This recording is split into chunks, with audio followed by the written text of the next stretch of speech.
गत 19 दिसंबर को पौड़ी गढ़वाल के वंदे मातरम कुंज में दिव्य प्रेम सेवा मिशन ने अपना वार्षिक सम्मेलन आयोजित किया, जिसमें अपना आशीर्वचन देने श्रद्धेय योग ऋषि स्वामी रामदेव जी महाराज एवं श्रद्धेय आचार्य बालकृष्ण जी महाराज भी पहुंचे। यहां पर स्वामी जी का स्वागत बच्चों ने तिलक लगाकर किया।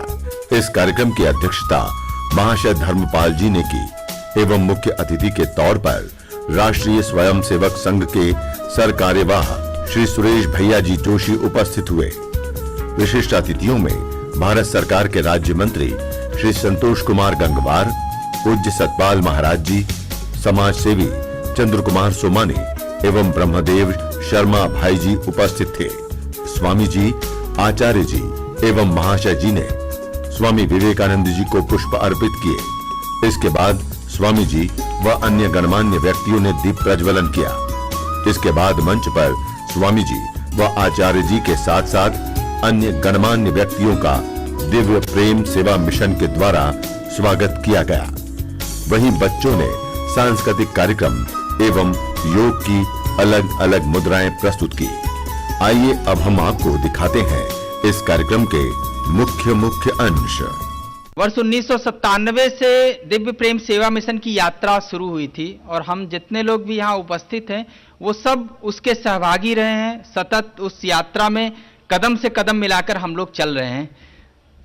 1998 में हम लोगों के सामने कुंभ आया था और उस कुंभ का आनंद हम लोगों ने लिया था और उसी समय ये विषय ध्यान में आया था कि ये कुंभ क्यों होता है, ये कुंभ किसका है, मजदूरों का है, किसानों का है, छात्रों का है, बच्चों का, किसका है, कुंभ है किसका। तो उसमें से बात निकल के आई कि ये कुंभ जो है विचारों का कुंभ है और उस विचारों को हम एक जगह संकलित करके उसको एक मंथन उसका होता है, उसमें से जो चीजें निकल के जाती हैं वो शासन प्रशासन के स्तर पर। पुराने समय में हमारे ऋषि मुनि जो गांव-गांव जाते थे, लोगों को समझते थे, जमीनी स्तर पर जो किसान हैं, मजदूर हैं, जो छात्र हैं, जो भी समाज के लोग हैं, उनको समझना, वहां की वस्तु स्थिति को समझना और एक साथ उसका चिंतन मनन करना और उसमें से जो चीज निकल के जाती थी, राजा महाराजा उसको प्रशासन के स्तर पर उसको कैसे लागू कराना होता है, इसको लागू कराते थे। तो ये विषय ध्यान में आया और आशीष भैया का सुझाव था, इसमें हम सारे लोगों ने उसको करने की योजना बनाई। मेरे ऊपर संयोजन का दायित्व था उस पूरे कुंभ मंथन को।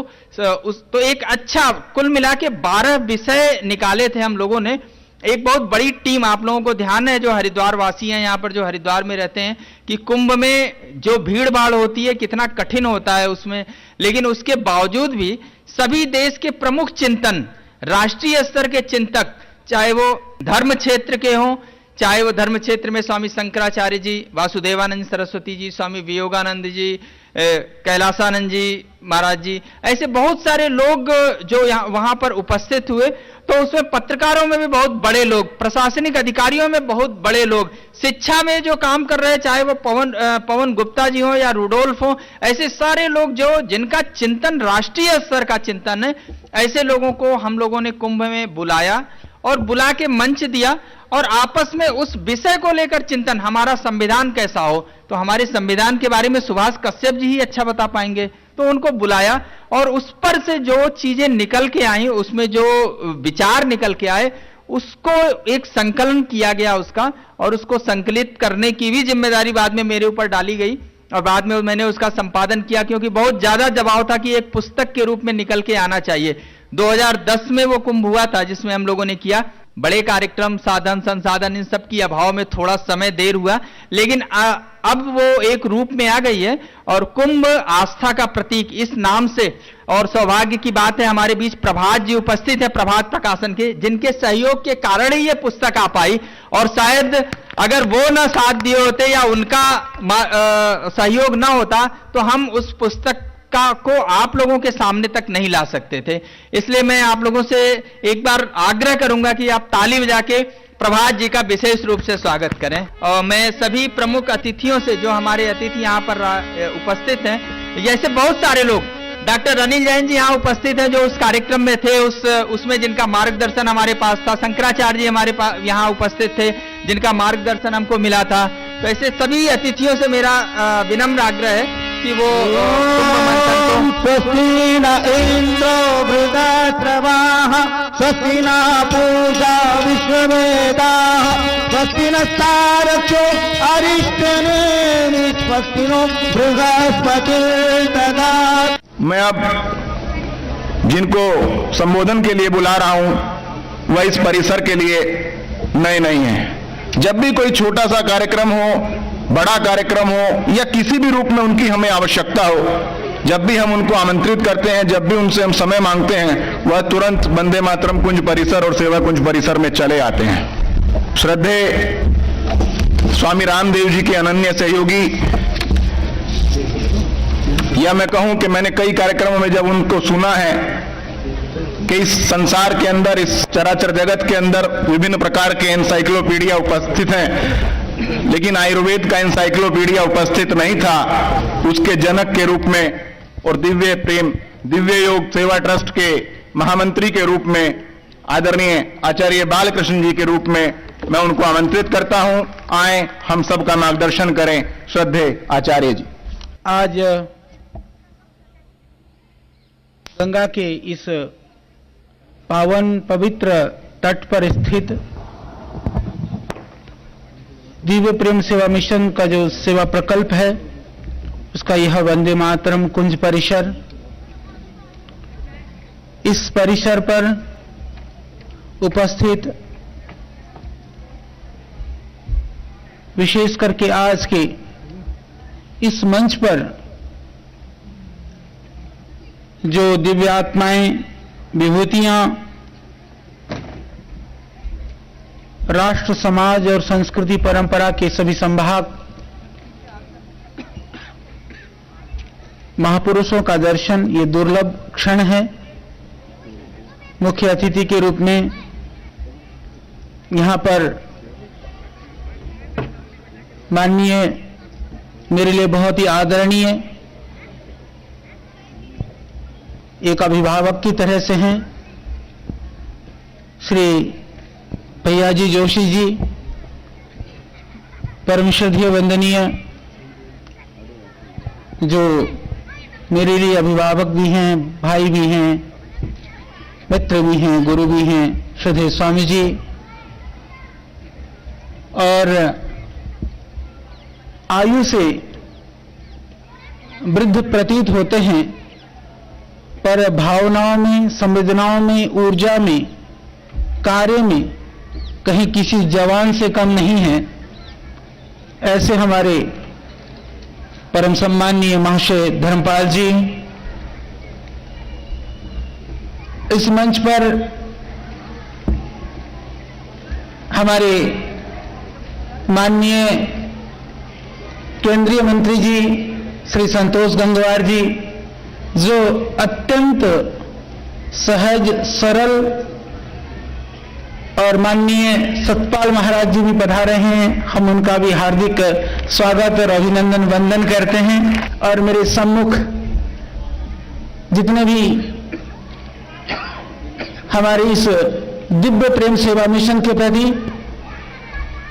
दिव्य भाव रखने वाले सभी मातृशक्ति, भद्र पुरुष, और इस मिशन को इस स्वरूप प्रदान कराने वाले, जिनकी प्रेरणा नहीं, जिनका कार्य बोलता है, जो कार्य से प्रेरणा देते हैं शब्दों से कम, ऐसे हमारे बहुत ही सम्माननीय, माननीय, मेरे बहुत ही प्रिय आत्मीय भाई आशीष जी, और सहयोग करने वाले भाई संजय जी, जितेंद्र जी और पूरी टीम, मैं आप सबका अभिनंदन करता हूं, वंदन करता हूं और आप सबको प्रणाम करता हूं।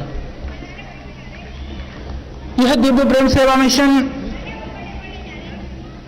आप सब हृदय से, भावना से, संवेदनाओं से जुड़े हुए हैं। आप जानते हैं कि इसकी स्थापना से लेकर के इस उद्देश्य को, जब किसी दिव्य व्यक्ति के अंदर परमात्मा दिव्य भावना से कोई प्रेरणा प्रदान करता है, तो वह प्रेरणा का मूर्त रूप निश्चित रूप से दिव्य ही होता है। उसका यह दिव्य स्वरूप है दिव्य प्रेम सेवा मिशन। यहां की जितनी भी गतिविधियां हैं जितना भी सेवा कार्य है, यदि उसको हम कुछ शब्दों में बांधना चाहें तो हम ऐसा कह सकते हैं, समाज के लिए जो हमारी संवेदनाएं हैं, राष्ट्र के लिए जो हमारी भावनाएं हैं, जो हमारे पिछड़े हुए हैं, जो दुखी हैं, पीड़ित हैं, शोषित हैं, जो संसाधनहीन हैं, उनके लिए हमारा क्या कर्तव्य होना चाहिए, उस कर्तव्य का मूर्त रूप है यह दिव्य प्रेम सेवा मिशन। और आप उसी भावना से जुड़े हुए हैं और हमको यहां आकर के प्रारंभ से ही बहुत सारे आप लोगों को यह विदित होगा कि दिव्य योग मंदिर ट्रस्ट और दिव्य प्रेम सेवा मिशन की स्थापना लगभग समान काल में हुई है।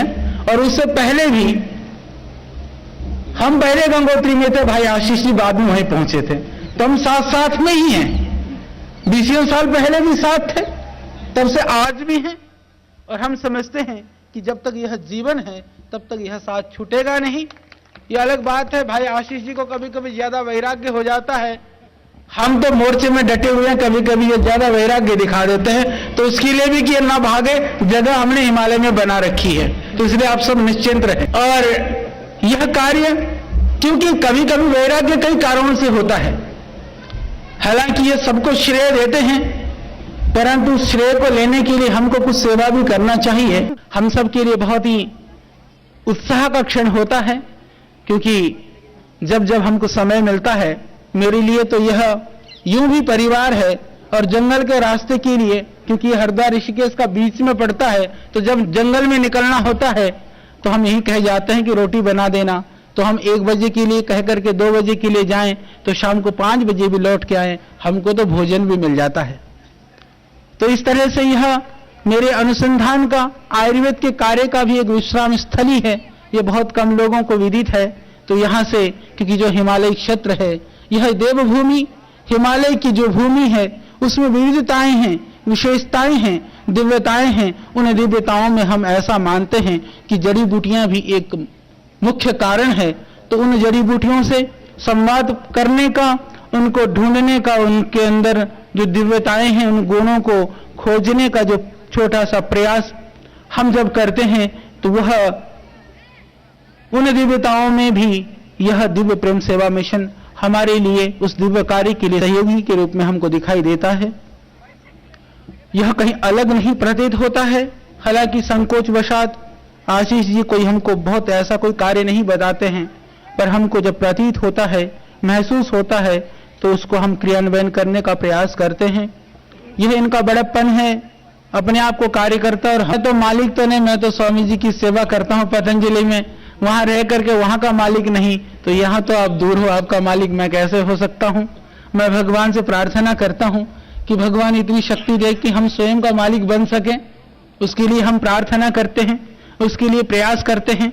श्रद्धेय स्वामी जी का जो मिशन और अभियान है, उस मिशन और अभियान में एक अनुगामी के रूप में, क्योंकि मैं ऐसा मानता हूं जितने भी सेवा के कार्य हैं भारतीय परंपरा और संस्कृति में विविध रूप से जो हम काम कर रहे हैं, हम सबको इस भाव से, साक्षी भाव से, कि हम सब ऋषि नहीं बन सकते हैं, कोई बने तो उसका सब हम बहुत वंदन पूजन करें, पर यदि ऋषि ना भी बन सकें, ऋषियों का यदि हम अनुगामी बन सकें, सच्चे अनुगामी बन करके यदि हम समाज के लिए कुछ कर सकें, तो यह हमारी जीवन की सफलता होगी।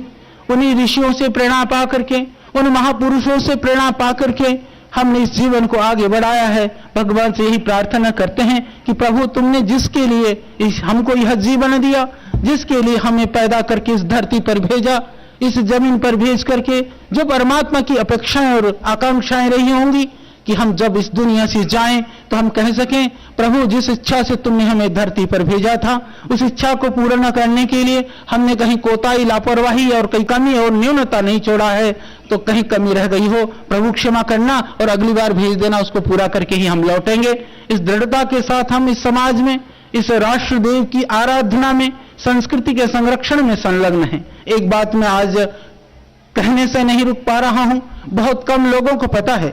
माननीय भैया जी यहां पर हैं, भैया जी जोशी जी, इनको स्मरण हो या ना हो, मुझे बखूबी स्मरण है। वह क्षण मुझको आज उसी रूप में दिखाई देते हैं। ये सन 2002 की बात है, वहां मुझे स्मरण नहीं, वर्ष मुझे याद है। यह कुछ मुझको लगता है कि बरसात की बात है। आप आए थे और आपसे हमने, क्योंकि तब पतंजलि योगपीठ ट्रस्ट का जो स्वरूप है उस रूप में नहीं था, दिव्य योग ट्रस्ट के माध्यम से हम लोग योग शिविरों का आयोजन करते थे। श्रद्धेय स्वामी जी के बड़े बड़े कार्यक्रम पूरे देश में होते थे। उस समय पर यह एक स्वरूप बना कि पूरे देश में एक संगठनात्मक ढांचा बननी चाहिए, एक संगठन का स्वरूप होना चाहिए। तो हमने कहा कि आपसे बढ़िया संगठन के संदर्भ में कौन हमको मार्गदर्शन दे सकता है, कौन निर्देशन दे सकता है। तो भारत स्वाभिमान की स्थापना से पहले, पतंजलि योग की स्थापना से पहले संगठन के स्वरूप का जो मंत्र देने वाले अभिभावक के रूप में श्री भैयाजी जोशी जी हैं। इस रूप में भी मैं इनका बहुत सम्मान करता हूं, वैसे भी हमारे आदर के योग्य हैं। इतना ही नहीं, उसके बाद में इन्होंने मेरे लिए, क्योंकि श्रद्धेय स्वामी जी सारी ड्यूटी मुझे सौंपते थे, तो मैं अलग अलग जगह से अलग अलग चीजें सीखता था। तो संगठन की बात मैंने भैया जी जोशी जी से सीख करके, और फिर उसके बाद मैं कलकत्ता भी गया, वहां भी आपने बहुत समय निकाल करके, क्योंकि बिजी रहते हैं, ये श्वेत वस्त्रों में यायावर हैं, घूमते रहते हैं पूरे देश में, देशाटन करते हैं। तो जहां जहां ये रहे, ये आगे आगे और हम पीछे पीछे, तो वहां से हमने पाया। तो वो उस परंपरा को मैं देख रहा था। महर्षि स्वामी दयानंद ने इस देश के अंदर सबसे पहले जो स्त्री शिक्षा की बात है, राष्ट्र के अंदर राष्ट्रवाद के जो तत्व है, उन्होंने कहा था कि कितना भी अच्छा क्यों ना हो, विदेशी राज्य जो है वो सुराज्य के बराबर कभी हो नहीं सकता। इस उद्घोष को महर्षि स्वामी दयानंद ने प्रारंभ किया था। उस प्रारंभ से लेकर के आप देखेंगे स्वामी श्रद्धानंद जी, गुरुकुल कांग्रेस विश्वविद्यालय, उनकी है एक पवित्र भूमि इस हरिद्वार नगरी में है। उन्होंने शुद्धि आंदोलन को बड़े आगे बढ़ाया था।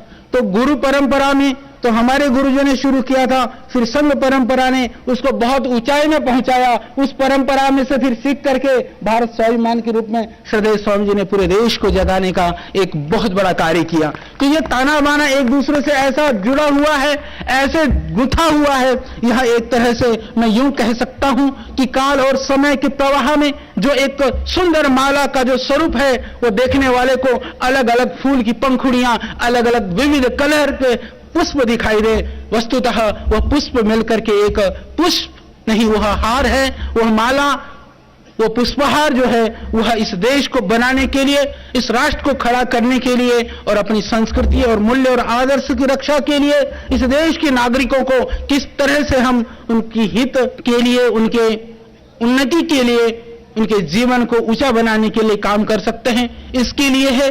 हम इस रूप में भी हम सबको गर्व और गौरव होता है। पहले ऐसा प्रतीत होता था कि सरकार हमसे कहीं दूर है, पर अब देखो तो बहुत सारे लोग, ऐसे लोग मिलते हैं जिन्होंने कहा हम पहले किसी कार्य में पारदर्शिता नहीं थी, कहीं कार्य में गड़बड़ी करते थे, तो उनको लगता है कि नहीं, अब हमको भी जो है सुधर जाना चाहिए, हमको ठीक कार्य करना चाहिए, ऐसा हमको लगता है। इस तरह के कहने वाले बहुत सारे लोगों को हमने देखा। वस्तुतः राजा तो ऐसा ही होना चाहिए जिसके जीवन से, जिसके कार्यों से, जिसकी वाणी से पूरी प्रजा को प्रेरणा मिले। अब ऐसा शासक, ऐसा हमारा पूरा मंत्रिमंडल, ऐसी सरकार हमारे देश में है और राष्ट्रहित के जो कार्य हैं, राष्ट्र को आगे बढ़ाने के जो कार्य हैं, हम ऐसा महसूस करते हैं कि यदि उन कार्यों का संपादन अभी भी नहीं हुआ तो संभवतः परमात्मा यह मौका दोबारा पता नहीं कब हमको मिले। इसलिए हम सबको इस राष्ट्र को आगे बढ़ाने के लिए, देश को आगे बढ़ाने के लिए, इस भारत के गौरव को पुनः जागृत करने के लिए और इस देश को विश्व गुरु के पद पर पहुंचाने के लिए हम सबका दायित्व, जो राष्ट्र के प्रति निष्ठा रखने वाले भाई बहन हैं, जो देश के लिए सोचते हैं, जो इस देश की समृद्धि के लिए सोचते हैं, जो संस्कृति के लिए सोचते हैं और सभी देश के भाई बहनों के लिए सोचते हैं, उनके लिए भी यह कार्य करने का समय आ गया है। हम सब मिलकर क्योंकि सरकार हमारी नजदीक दिखाई देती है, इसका अर्थ यह है कि हम जहां भी खड़े हैं हमको अपने कर्तव्य का निर्वहन करते हुए इस देश को आगे बढ़ाना है। तो इस तरह के जो दिव्य कार्यक्रम हैं, जैसे भाई आशीष जी ने कहा, यह सत्य बात है, जो राजाश्रय में ज्यादा संस्थाएं जहां आश्रित हो जाती हैं वहां उनका अपना वजूद और स्वरूप समाप्त हो जाता है। तो वह आश्रय हमको इतना ही चाहिए कि हम अपने वजूद को बना करके आगे बढ़ा सकें। इसी भाव से ये संस्था भी आगे बढ़े, हमारी शुभकामनाएं हैं। पुनः मैं आप सबका वंदन करता हूं, नमन करता हूं, क्योंकि आज आया हूं तो आप सबको सुनने के लिए, आप सबकी शुभकामना के लिए। तो मैं इतना कहता हूं, अपनी वाणी को विराम देता हूं। ओम। आज हम लोग अपने राष्ट्र के अंदर शायद पुनः उस ओर अग्रसरित हो रहे हैं जहां हम संस्कृति, राष्ट्रवाद और पूरी भारत माता की मां भारती को उस उच्च शिखर पर ले जाने का सपना मनों में संजोए हैं। ऐसे ही इस मां भारती की अमृत रूपी माटी के कलश के रूप में, माटी के अंकुरित के रूप में हम लोगों के मध्य में हमारे सरकारवा आदरणीय परम श्रद्धेय भैया जी जोशी जी उपस्थित हैं। मैं आग्रह करता हूं कि आप आएं, हम सबका मार्गदर्शन करें। आज के इस वार्षिक सम्मेलन समारोह के अध्यक्ष परम श्रद्धेय धर्मपाल जी, जिनके उपस्थिति से ही मंच विभूषित हुआ है, ऐसे परम पूज्य स्वामी रामदेव जी, परम पूज्य सतपाल जी महाराज,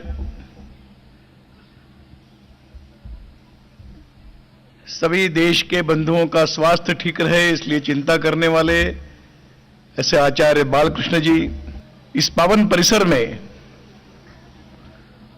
हम सब लोगों को यहां पर निमंत्रित किया है और मैं आशीष जी को धन्यवाद देना चाहूंगा कि उन्होंने हम सब से कुछ काम भी करवाया है। इतनी बड़ी संख्या में यहां पर आज वृक्षारोपण हुआ। हम सब लोग उस कार्य को करते हुए हम अपने आप को धन्यता का भाव अनुभव करते हैं और इसलिए मैं प्रारंभ में ही आशीष जी को इस अवसर प्राप्त कराने के लिए मैं बहुत हृदय से धन्यवाद देता हूं। आज का ये सारा परिदृश्य देखकर दिव्य प्रेम सेवा मिशन क्या करता है ये कोई बताने की आवश्यकता नहीं। हमने सबने अपनी आंखों से यहां का परिदृश्य देखा है। यहां के बालकों के विकास का एक दर्शन हम लोगों ने किया है। जिस प्रकार की प्रसन्नता इन बालकों के चेहरे पर हम देख रहे हैं, मैं समझता हूं कि भारत की भावी दिशा तय करने वाला एक एक बालक इस वंदे मातरम परिसर से तैयार होकर अपने मातृभूमि की सेवा के लिए आगे आने वाला है। अभी गीत चल रहा था, भारत की जयकार होगी, ये तो भविष्य हो गया है। आज हम अनुभव कर रहे हैं कि भारत की जयकार हो रही है, होना प्रारंभ हो चुका है। इसलिए होगा या होने की राह देखने की आवश्यकता नहीं, अब उस रास्ते पर चल पड़े हैं।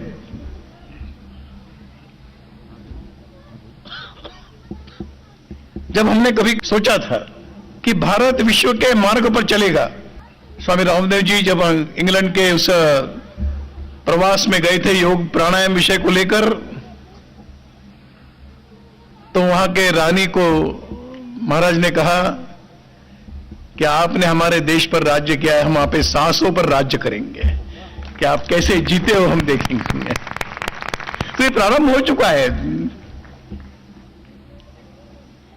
इसलिए भारत का गौरव ये इसकी नियति है, यही इसका भाग्य है, ये होने वाला है। और इसलिए इस यात्रा में आवश्यकता है कि हम अपना योगदान क्या होगा यही निश्चय करने की आवश्यकता है। भारत का वैभव, भारत का गौरव विश्व मंच पर स्थापित होने की प्रक्रिया कई वर्षों से प्रारंभ हुई, आज हम एक विशेष अवस्था में पहुंचे हैं। वास्तव में सेवा ये भारत का स्वभाव है। यहां पर कभी किसी को सेवा सिखाने की आवश्यकता नहीं, यहां के रक्त में है, यहां के जीवन शैली में है, यहां की परंपराओं में है, हम सबकी मान्यताओं में है। हमने तो जब कहा कि प्राणी मात्र में ईश्वर है, उसी समय उसी विचारों, उन्हीं विचारों के साथ हमने स्वीकार कर लिया कि हम एक दूसरे की संवेदना को जानते हैं, हम एक दूसरे की पीड़ा को जानते हैं। जब हमने कभी हमारे पूर्वजों ने सर्वे भवन्तु सुखिनः का नारा दिया होगा, तो वो किसी एक भारत की इस चतुर्सीमा में रहने वाले व्यक्तियों के बारे में नहीं कहा, तो इस सारे विश्व में रहने वाले मानव समूह के बारे में कहा कि सर्वे संतु निरामया, सभी सुखी हो, सभी निरामय हो, सभी स्वस्थ हो। इतना विशाल विचार भारत के अलावा और किसने दिया है? हम अपने आप को गौरवान्वित अनुभव करते हैं कि ऐसे भारत के हम नागरिक हैं, कि जिस भारत में ऐसे श्रेष्ठ विचारों को, श्रेष्ठ संस्कृति को जन्म दिया है। और केवल संस्कृति परंपरा कहने की बात नहीं, तो हमारी जीवन शैली में उतरा। इसलिए आज हम जब देखते हैं कि सामान्य से सामान्य व्यक्ति भी अपने पास जो कुछ है उसमें से कुछ देने की इच्छा रखता है, देता भी है। महिलाएं जाती है मंदिरों में, तो उस मंदिरों के परिसर में घूमने वाली छोटी चींटी को भी कुछ मिलना चाहिए, इसलिए कहीं शक्कर डालती है, कहीं चावल के दाने डालती है। ये किसने सिखाया है भारत की महिलाओं को? घर के दरवाजे पर खड़ी हुई कोई गाय, उसको अपने घर से रोटी खिलाना, ये कोई किसी ने सिखाया नहीं। यहां पर दरवाजे पर अगर कोई भिक्षा मांगने के लिए आता है तो देश की परंपरा रही है कि उसको नमस्कार करते हुए भिक्षा दी जाती है। समझता है कि मेरा भाग्य है कि आज मेरे दरवाजे पर कोई लेने के लिए आया है और मेरा कर्तव्य है कि मैं उसकी इच्छाओं की पूर्ति करूं। उसको देवता के रूप में देखा जाता है। पर आज एक कई गलत धारणा बनी कि सेवा है तो जरा हमें विदेशी मिशनरियों की ओर देखना पड़ेगा, वो सेवा के प्रतीक बने। हम उनकी सेवा की भावना का सम्मान करते हैं, परंतु हमें यह भी ध्यान में रखना है कि हमारे भी अंतःकरण में उसी प्रकार की सेवा की भावना है। उसको निरंतर जागरूक रखते हुए अपने कर्तव्य का पालन करना, यह हम सबकी जिम्मेदारी बनती है। दुनिया में लोग कई प्रकार की सेवा करते हैं, स्वार्थ रहता है छोटा बहुत, मेरा नाम हो जाए, मुझे कोई पुरस्कार मिल जाए। मैं यहां पर बैठे हुए राजनीतिक क्षेत्र के बंधुओं की ओर न देखते हुए कुछ बात कहूंगा, परंतु वो उनके लिए नहीं। जिस प्रकार का एक परिदृश्य बना है, हर राजनीतिक नेता कहता है कि मैं तो सेवा करने के लिए ही जा रहा हूं। तो बहुत थोड़े लोग होते हैं कि जो पराभूत होने के बाद भी सेवा का भाव बनाए रखते हैं। उसमें से कुछ हमारे मंच पर आज हैं कि जिन्होंने राजनीति ये सेवा का कोई साधन नहीं माना है, जिन्होंने सेवा को साधना के रूप में स्वीकार किया और साधना के रूप में करते रहे, कोई अपेक्षा ही नहीं।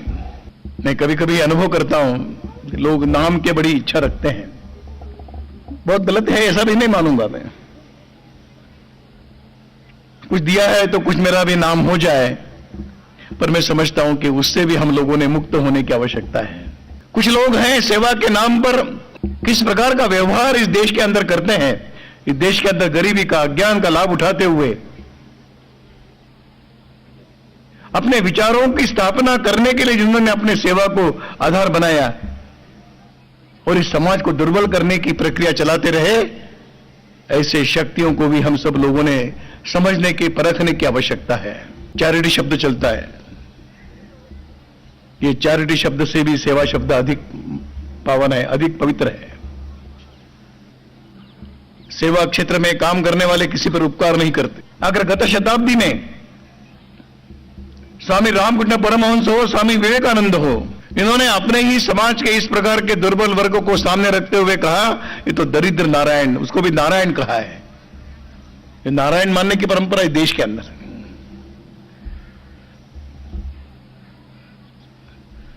दरिद्र देवो भव ऐसा कहा है स्वामी विवेकानंद। उसके भी आगे चलकर कहते हैं, ईश्वर इस रूप में हमारे सामने आता है और हमारी परीक्षा देख रहा है कि क्या तुम वास्तव में भगवान को मानते हो कि नहीं मानते हो। और इसलिए भारत में सेवा की परंपरा, सेवा का भाव एक भिन्न प्रकार का रहा। संस्थाएं बनाकर सेवा कार्य करने की पद्धति भारत में नहीं थी, परंतु हमने संविधान आज स्वीकार किया। उस संविधान के कारण संस्थाएं बनानी पड़ती है, संस्थाओं के द्वारा सेवा कार्य करना पड़ता है। मैं समझता हूं कि सेवा के लिए न संस्था की आवश्यकता है, न धन की आवश्यकता है। अगर कुछ आवश्यकता है तो एक संवेदनशील अंतःकरण की आवश्यकता है। जिसके अंतःकरण में वो संवेदना है, वही इसको नारायण मानकर, इसको भगवान मानकर वो समाज की सेवा करने के लिए आगे आता है।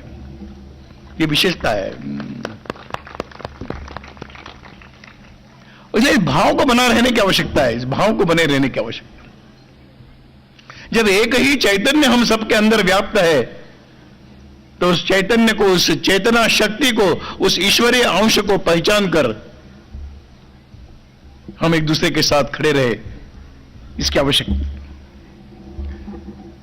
देश के अंदर क्षमताएं हैं, प्रतिभाएं हैं।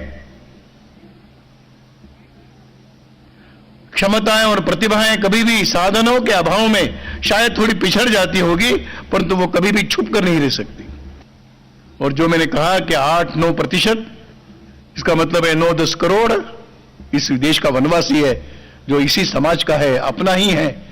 उनको अपनेपन का दर्शन कौन कराएगा? अपनेपन की अनुभूति कौन देगा?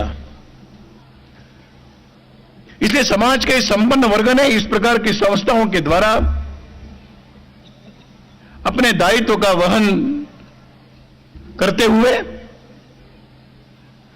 अपने सारे जीवन में इनका भी कुछ स्थान है ऐसा मानकर एक कर्तव्य की भाव से ऐसी संस्थाओं को बल देने की आवश्यकता है। मैं समझता हूं कि समाज की इस दातृत्व शक्ति के आधार पर ही ऐसे सब प्रकार के काम चलते हैं।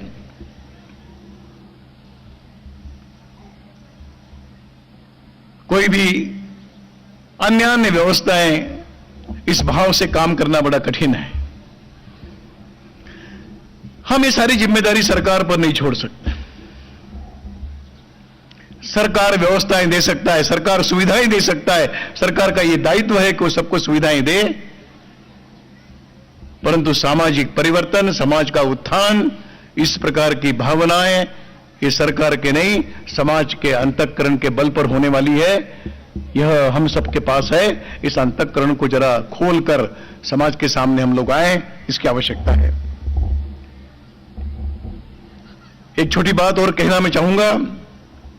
हमने अभी बालकों को देखा,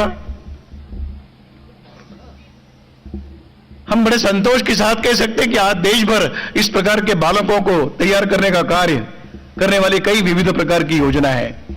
मंच पर भाई जी बैठे हैं कि जिनके कई अथक परिश्रमों से इस देश के अंदर लगभग 25-30 हजार विद्यालय चलते हैं।